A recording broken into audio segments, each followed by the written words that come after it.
So welcome back to Dan Digital Asset News, where we summarize the top stories in digital assets and crypto. So here's what you need to know in less time. So here's what's news today. So a little bit ago, I put a video out, talked about how cryptocurrency TA, or technical analysis, is useless trash.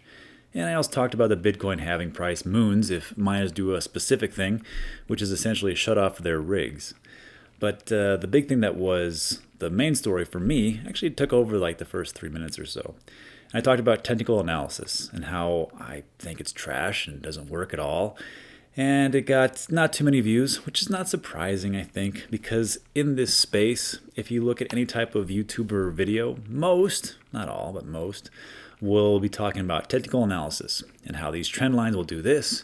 And if you check this candle, it'll do that. And this type of thing will give all the information that you could possibly need for cryptocurrency and where the market is going to go. Well, let me tell you right now, I think that is bullshit, most of all of it. Now, I talked about in the last video how I think that technical analysis does have its place in places like the stock market and derivatives and things like that. But because cryptocurrency is such a new type of asset class and there's different things going on, it doesn't apply here.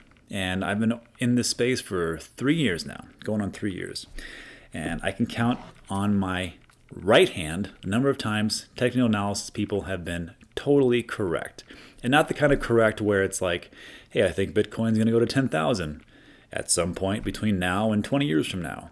Not that type of crap. I mean, like, this is what's going to happen. This is the price. This is the range by this date.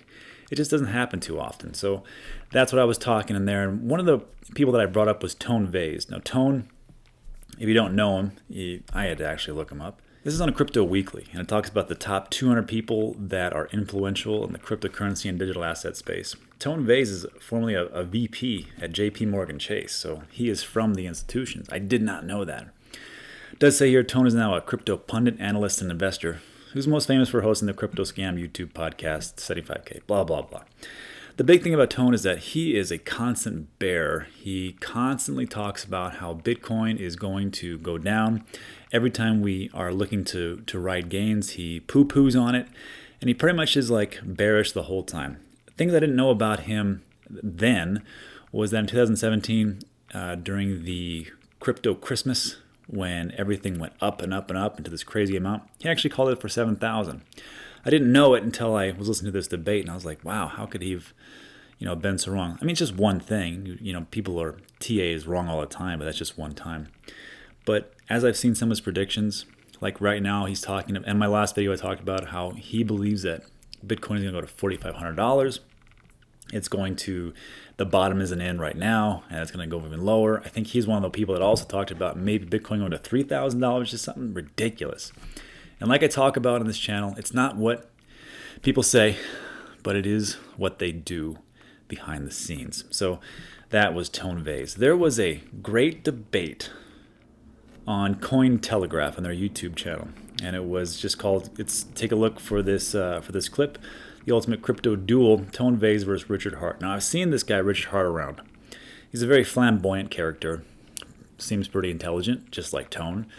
He's got a lot of opinions, and I didn't really get into it until I watched the entire debate, which was 31 minutes long. So what I wanted to go over was what each of these guys think and how me and Richard Heart are pretty much in the same wavelength. Now, I'm trying to get out of an echo chamber. I don't want to just look at people who have my same opinions, but it is nice to have a little validation from people who are higher up in the chain, who know a lot more about blockchain than me. I'm just some jag-off marketer who makes YouTube videos every so often. So it was interesting to see. So before we get into that video, let's go over a quick Richard Heart bio. He is down here at 103. Richard Heart. Rich is a cryptocurrency thought leader, entrepreneur, and blockchain investor. In addition to authoring several books on crypto, he's also involved with the growing Bitcoin Hex, a blockchain startup. I don't think it's called Bitcoin Hex anymore. I think it's just called Hex as it stands. But Richard was also one of the original miners. This is back in 2011, 2012, 2013. Also helped along the whole project and helped with SegWit, which he talks about in this debate, which we're going to go over real quick. So there was essentially 7 questions. There was 7 questions in this debate, and I thought they were all fascinating, and the responses were fire. essentially. I loved it. I like fiery debates. I like people who get into it. I like people who call each other out. And I like the whole format when you just got one person against another person. Right now it is November 30th, 2019, and we're going through presidential debates here in the States. And if you've seen that format, it's just pitiful and awful. We got 8 different people on there making little small points in seconds at a time. So this type of format, I really liked it, really dug into it. And the first question was, what the hell, well, not what the hell, what's going on in the cryptocurrency space? So here they talk to Richard, and here's what he says. Here's what happens.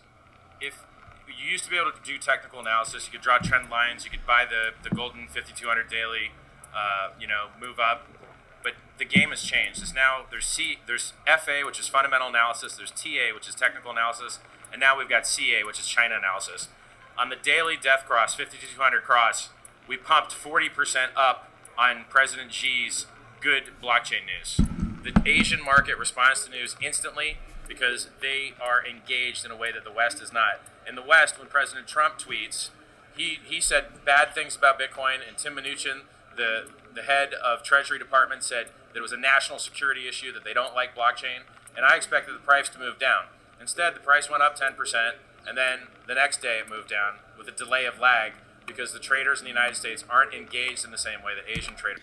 Okay, so right there, I love that part. The very first part, this is what kind of sucked me into the whole debate. Technical analysis. Is it really working? Well, it seems like every other YouTube channel that you go to, it's like the best be-all, end-all. And I can tell you right now, I know very few people in this space who have actually made money trading. It seems like people get wrecked left and right. If you look at all the comments, you'll see people like, well, I thought I was going to do this, but it did that. I thought I was going to go up, but it went down. I thought I was going to go down, but it went up. And the problem is that there are so many factors in play, and it's such a small market that you can have whales who are just out there that can move different funds around, and they can manipulate the market. Now, you can manipulate any market, right? There's manipulation going on right now with the stock market, but in this space, it is so much easier to do because you have so few players. So if I was a whale and I'm looking at things and I'm going to thinking to myself, well, okay, this is what the technical analysis is doing. It's going to say that we're going to go this way. Here's what I'm going to do. The exact opposite. And I'm going to make a ton of money doing it.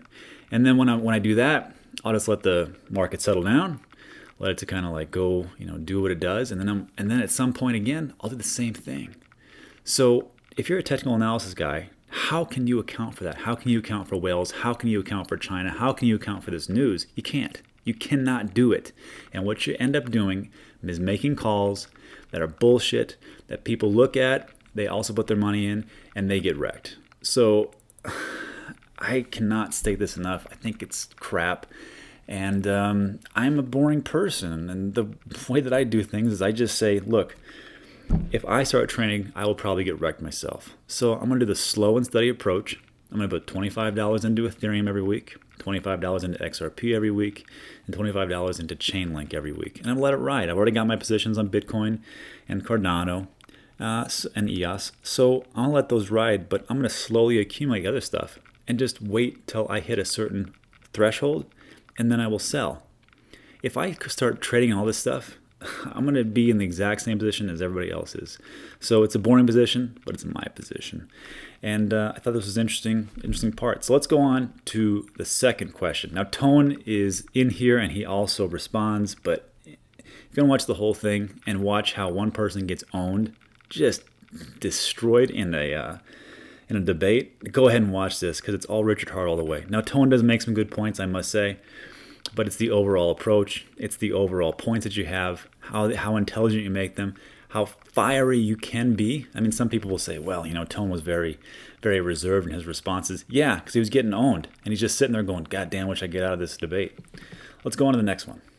Yeah, the meaning of that. Yeah, it's real simple. I got into Bitcoin in 2011 as a miner. I've mined full blocks on my own with no pool, which was a 50 block reward at the time. I invested very heavily in 30. I helped make the 30 top back in 2011. I didn't own a bag of Ethereum. The only reason I came out publicly, I was already coming out publicly to try and prove the world with self-help videos because I'd retired in 2003, long before Bitcoin was invented. And I wanted to make an impact in the world. And then I saw that my Bitcoin investment that I had a lot of money in was being overtaken by Ethereum, and I thought, well, I don't own any Ethereum. And it's funny, I had to come out and defend Bitcoin because no one else would. So both Tone and I have defended Bitcoin against attackers inside and out, and what happens is this project that's been around for 10 years shouldn't have to rely on me to save its ass and do its marketing for it. And there's things that other currencies can do that Bitcoin can't. Ethereum's transactions are more secure than Bitcoin's transactions. If Bitcoin's had 2 inflation bugs where anyone could print as many free coins as they want. One of them was just recently caught by Bitcoin Cash developer and disclosed honorably.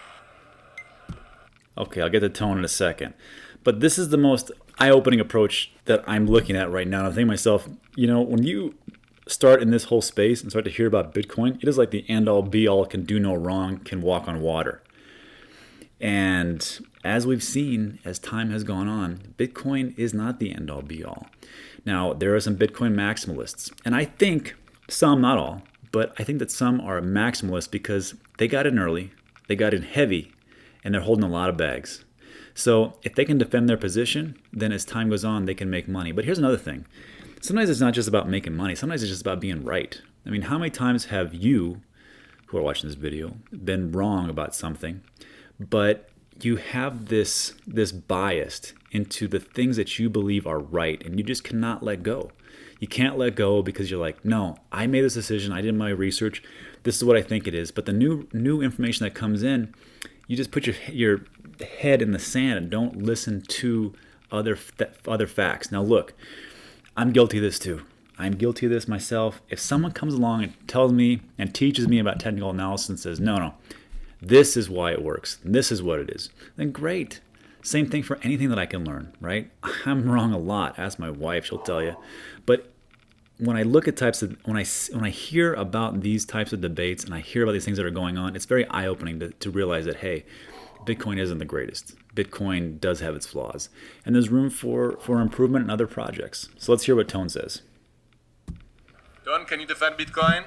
I continue to defend Bitcoin against scammy projects trying to overtake Bitcoin. You're watching one of them written on the shirt right there. That was a good dig. That was pretty funny. So if you don't know, Richard Hart he's creating his own cryptocurrency called Hex.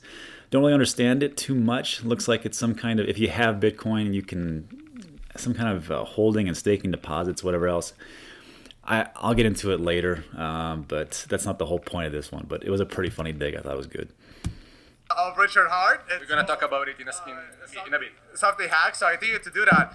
If you think Ethereum is more secure than, Ethereum transactions are more secure than Bitcoin, that is just beyond laughable to me, and it's really, really hilarious. How many inflation bugs has Ethereum had? 0. How many inflation bugs has Bitcoin had? 2. They printed 6 billion extra Bitcoin and had to roll the chain back, right? They rolled the chain back once in Ethereum because a hacker stole a bunch of money. And I can tell you that letting hackers steal a bunch of money and keep it isn't exactly honorable and ethical. Okay, I'm not going to get into the weeds here. You can listen to this whole thing as it goes forward. Or if you want to watch the whole thing in 31 minutes. But one thing to note, as I watched the whole thing, I was like, man, these guys are really going at it. But I was doing some research. I've seen these guys debate before, so it seems like they're at least friendly. But as the debate goes on, it gets more vicious, and it's actually quite entertaining. So let's take a look at the next clip. 3. Limits of Bitcoin. Richard said that Bitcoin is one of the fastest appreciating assets in the human history, and that's actually the only valuable thing about Bitcoin. There is nothing else about Bitcoin which is useful. Tone, I guess you don't agree. No, of course not. Bitcoin is the only product that is the only cryptocurrency, the only blockchain out there that is actually decentralized, that is actually secure. The amount of mining that goes into it, the amount of code review and the developers that are coding it. And yes, occasionally there will be bugs found, and those bugs will be fixed. There is absolutely zero. No one can actually exploit those bugs. The latest inflation bug that was found, it would be totally stupid for anyone to exploit it because all value in all blockchains would go to 0. If the value of Bitcoin goes to 0, anything decentralized in the crypto space immediately dies because then there's actually people with value in Bitcoin that will never invest in any other cryptocurrency. The whole idea of store of value would be gone. You can exploit Litecoin, you can exploit Ethereum. Yeah, I said it right there. If you're into Bitcoin heavily, that's all you're going to invest into. That's what he says. Now, I think that if I was a smart investor, I wouldn't put all my eggs in one basket. I'd look at Ethereum, I'd look at XRP, I'd look at Cardano, I'd look at all the other things that are out there and just say, which one of these are my next big bet and what could I put into? But that's what he said. Now let's listen to Richard Hart, what he's got. Because you always have Bitcoin to exit into. It doesn't work the same going backwards. You can't exit through a shitcoin. Everything. And just to note, everything outside of Bitcoin apparently is a shitcoin. I don't believe that. I don't believe that that everything that's out there outside of this one project is crap. I think if you look at the early days of the internet, that would be like saying, okay, anything outside of the web browser Ask Jeeves is crap. That Google, that's just junk. You could also say the same thing about Blockbuster. They'd say, you know what, why would anybody want to stream movies? That's ridiculous. Everyone wants to come here and rent their VHS tapes. That's dumb. That's crap. That's a scam, whatever it is. It's not. It's just evolution. It's just how technology moves forward. So that's how it is. Thing he just said is false, okay? He took an argument that works for why miners attack the network less, because then all their mining equipment would be worth less, and then he extended it to a place that 100% does not work. If you're a criminal and you don't have any money, you have the opportunity to steal a shitload of money, you're going to steal that money, okay? Just like we've seen exchanges get hacked over and over and over again, and then they sell that money that they stole. And the system still works after they stole it, right? That everyone's still happy to keep sending their money to the same exchange. Nothing that he said is accurate. If you steal the money and you hack the money, then people are still going to use Bitcoin. That has absolutely nothing to do with what I said. The reason why people want to steal Bitcoin is because the protocol is sound and Bitcoin remains valuable. There is actually incentive. No, that's not true. People steal Ethereum all the time. People steal other type of stuff. Hackers always get in there and get. It's not like everybody's just going for Bitcoin. That's so dumb. But that's what he says, and let's take a listen. Some incentive to 51% attack shitcoins. We've seen Verge 51% attacked. We've seen Ethereum Classic 51% attacked. Eventually, Litecoin will be 51% attacked as their hash rate continues to go down. Bcash, it would be 51% attacked if it wasn't too centralized in order. Bcash is a shitcoin? Well, first of all, I can't believe Bcash and Bitcoin Satoshi's visions are still in the top 10. Really? Bitcoin Satoshi visions? Craig Wright, who just went down to get his lawsuit, try to get dismissed, and he got owned and he has to pay all this money and because he couldn't prove that he was Satoshi Nakamoto? Are you fucking kidding me? That's still in the top 10. Unbelievable. So, Tone, I got to agree, there's a lot of shit coins out there, and they're 99% are going to go to zero, but there's some good ones that'll last. In order to create checkpoints, to kind of basically for them to do whatever they want with the code. The thing is, you can't really exploit Bitcoin code anymore. Might have done it back in 2010 with that initial inflation bug because Bitcoin was really irrelevant at the time. But now, you wouldn't do it because you destroy value. You won't be able to profit from that. Anything to add? I assure you that the hackers that don't hold that much Bitcoin, which is why I'm in the business of stealing it. Okay, Tone did have a point there. You know what? That you can't exploit Bitcoin's code. It's been time tested, battle tested over and over again, and it is the one that has a first mover advantage. So as time goes on, I do think it's going to be relevant. However, as things come up, as technology advances, I believe there is space for other coins to do other things. Bitcoin is not a Swiss Army knife that can do everything, even though Tone will talk it all up that it can.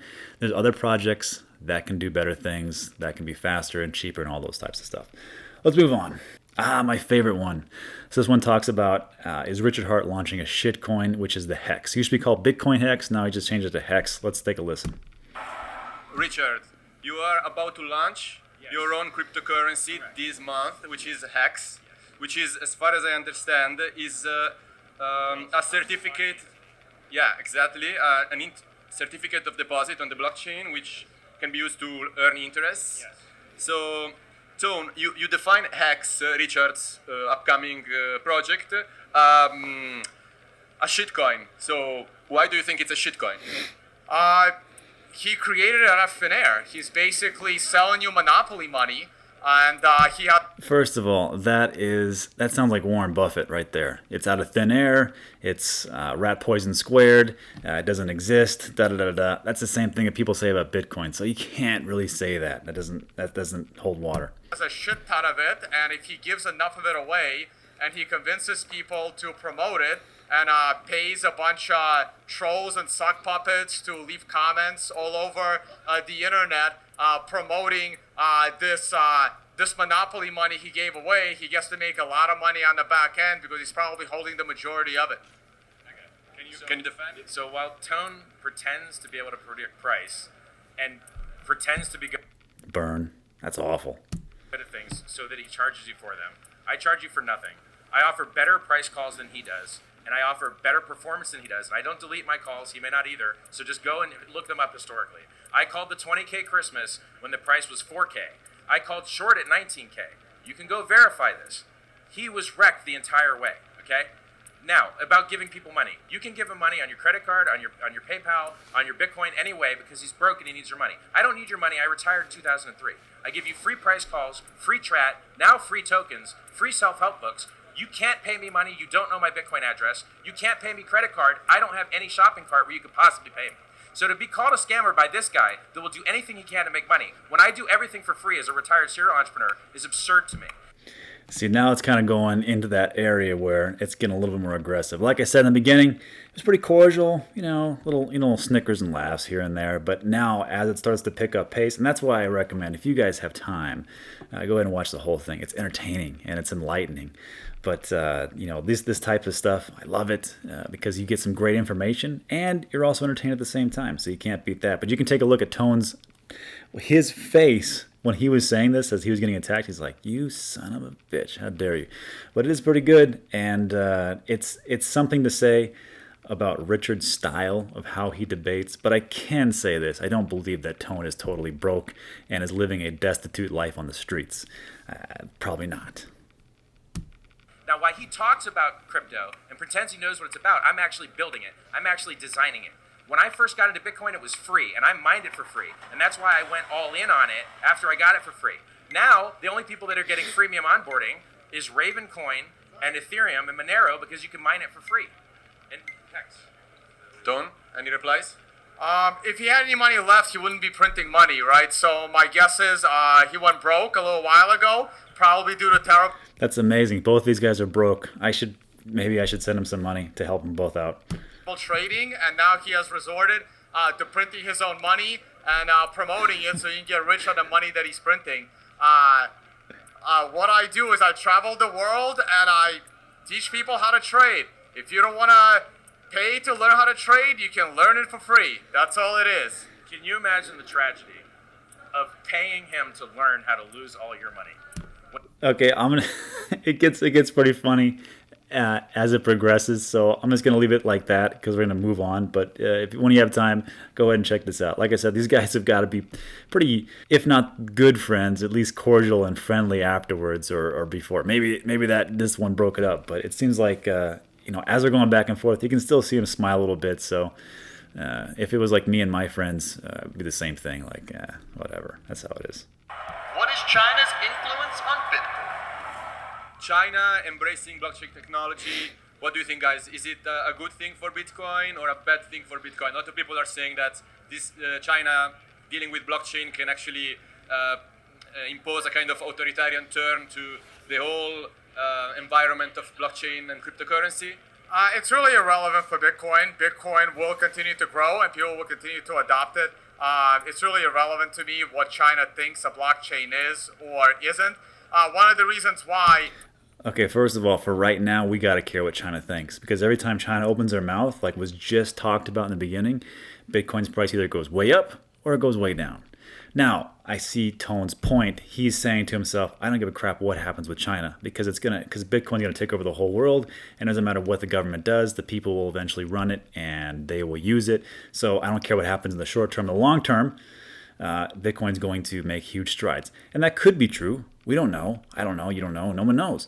But this point they're trying to make, I understand it. But for right now, I mean, come on. You've got to listen to China when President Xi comes out and says one thing, you better believe that if he says, hey, I'm going to embrace blockchain, you're going to let that long. You're going to let that roll. But if he comes out and says, like he just did a couple weeks ago, or out a week ago or so, he says, hey, it's blockchain over Bitcoin, and the price has tumbled, you should have sold back then. I didn't sell because I just am not doing that. I'm just going to hold to the highs and the lows and let it all go. But if you're a trader like Tone, you should probably understand these are the things you need to pay attention to. Less people use Bitcoin today is because of people like Richard Hart promoting Ethereum all over the place, and probably Ripple and all other shit coins until he started doing his own. How dare he, first of all, talk about Ripple as a shitcoin? It's like one of my favorite coins. But everybody's got their opinion, right? Ethereum. I've never owned more than $100 of Ethereum in my entire life. I've never owned any XRP in my entire life. I was a Bitcoin maximalist forever. But then when you decide you want anonymity, you can't do it in Bitcoin. When you decide you want to replace the CD, you can't do it in Bitcoin. When you decide you want interesting game theory to reward people for doing awesome and honorable things, you cannot do it in Bitcoin because they only inflate to pay people to fucking pollute the environment. That's the only people they pay. They could... you know how much better Bitcoin be if you could actually pay the developers to make some improvements? You know the last improvement you got Bitcoin? 2 years ago you got SegWit, which we lied and cheated and stealed, and I was part of the lying and cheating and stealing. So if you listen to Roger Ver, he's going to point this out, that Richard Hart talks about how he lied and cheated and stealed to get SegWit. I don't know what it's all about. Quite honestly, I don't care what happened, but let's be honest. In business and in life, everybody does a little bit of lying, a little bit of cheating, and a little bit of stealing. And if you don't believe that, then you're not based in reality. That's just how it is. Now, there's different levels. There's like Enron cheating and stealing, BitConnect cheating and stealing, and then there's like the small mom and pop place that maybe doesn't show all of their transactions. Maybe a couple of cash transactions get put under the table. I don't know, but that's just what it is. There's all different levels. So yeah, this is going to happen, especially in this space. That's just how it goes. So for him to say that, hey, kudos to him. At least he told the honest truth.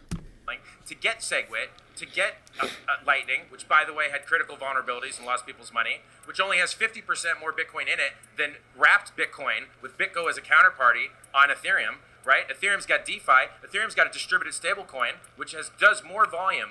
Stablecoins do more volume than Bitcoin and all other cryptocurrencies. People really want stablecoins, and you can't get one on Bitcoin without counterparty. Tone, are you not worried about it? All right, and then there's Tone's response and whatever else. So great back and forth right there. Let's move on. Effects of the Bitcoin halving. Next year there will be the Bitcoin halving. So what's the outcome of this halving according to you? We will see a spike in price, or you're not so optimistic about it? Do you think it's already priced in? What do you think? So I think that we had a 20K top at the end of 2017, and we've only gone up to 14K on a Ponzi scheme, which means we're not front running it. It's not overbought. We don't have high premiums anywhere. We've got choppy sideways volatility with a lot of news inputs. So I think that the reduction in the future supply will drive the price up, because I don't think that we're overbought at this point. I think that if you believe in supply and demand, and you believe the demand is static or increasing, then reducing the supply hitting the market is obviously going to influence the price upwards. So Okay, so right there, did a video again. It was the last one that we talked about, where I talk about, look, if the halving price is going to go up, if these miners do a specific thing, and also, again, with a technical analysis. So if you got a chance, go ahead and check that out. Good information. Let's get back to the video. I'm bullish on Bitcoin, and especially because of China. Now, China will say something bad about Bitcoin, and it will push the price again, and they always do this, so be ready for it. They're going to say blockchain, not Bitcoin, and they're going to say something very bad about Bitcoin. It's just a question of how long they wait. So yeah, so it's going to happen. We know it's going to happen. Let's see what happens. I guarantee that if they do say the same thing again, hey, we're going to ban it, like they've done it like 4 or 5 times, or blockchain over Bitcoin or whatever else, the price will go down. It'll go down. That's just how it is. So I think it's going to happen again as well. But I do believe that in May 2020, when the Bitcoin halving does happen, that the price at that point, or more probably so, a year after that or leading up after that, the price is going to go up. Supply and demand, it's going to happen. Small Bitcoin miners are going to shut off their rigs. The big ones like Bitmain will keep running, and they're going to hold their position. Let's see what we say. Let's see what Tone says. Do you agree? I'm a technical analyst. Right now, to me, Bitcoin has been on a downtrend since the $14,000 top this summer. Until it proves to me that it's ready to tackle new highs past 14,000, I'm going to remain bearish in the environment. I am looking for... I gotta tell you, that's like the easiest position to take, right? The bearish position. Because if you're a bear and you say, well, it's gonna go to 6,000, right? Or it's 5,500 or whatever it is, right? But then it goes up. People don't tend to crucify you when it goes up. Because they say, well, you're wrong, but hey, look, we're all making money, everybody's happy. But if you do the opposite and you are a bull and you're like, you know what? I think it's gonna go to 30,000 and it just drops down to, it only goes to like 7,000. People are not as forgiving. They look at you like you're a fraud and a scam artist. So if you keep that position, this is what I see. If you keep that position as a bear, people don't really look at you too much. Because they're like, price went up, I'm happy, you're happy, everybody's happy. But the other people, if they make the other prediction, that's why I think Tone and a lot of really TA people are like, I'm a bear. It's going to go down. It's going to go down. This is what's going to happen. It's just what I see. Another low, not as low as 3,000, but probably something lower than 7. If it doesn't come before the halving, then the $7,200 low is in. I let the price prove it to me. Right now, I am looking for a low around the $5,000-$6,000 area before the halving, and then finally the bull market for me could begin. If not, if we stagnate here in the $8,000-$9,000 range going into the halving, then I'll be a bull above 10,000 whenever it starts moving in that direction. Well, that's pretty smart, right? If its price is going up, I'm a bull. But if it keeps going down, well, then I'm a bear. All right. Round 7. Year-end price predictions. One more question for you guys. So now I'm going to ask you, what's your price prediction for the end of the year? And then at the end of the year, we're going to check who among you got closer to that prediction. Okay. 11,000. 7.5 to 8. I am pulling this number directly out of my ass. So this is like, I would have absolutely no certainty in this number, but I'm more bullish than bearish, and it wouldn't be making a new high. Like, so I'm okay with the middle ground of like chopping around. 11K seems fine. I wouldn't try. All right, so Rich says 11, Tone says 7,500, 8,000. Let's see who's right. So we'll follow up. I'll do another video, January, first week of January, to see which one was correct. And not that if that one person is correct in their price prediction, that everything they've said is correct. Take a look at all this information, do your own research, and look at what was said. Look at the actual information that's out there. So I want to thank you guys for staying with me to the end and listen to my little rants here and there. But these are the things that I believe, and I see as time goes forward, we're going to see exactly how it all plays out. Now again, if you like what you see, go ahead and subscribe. Hit that like button. That always helps out the channel. And I will see you on the next one.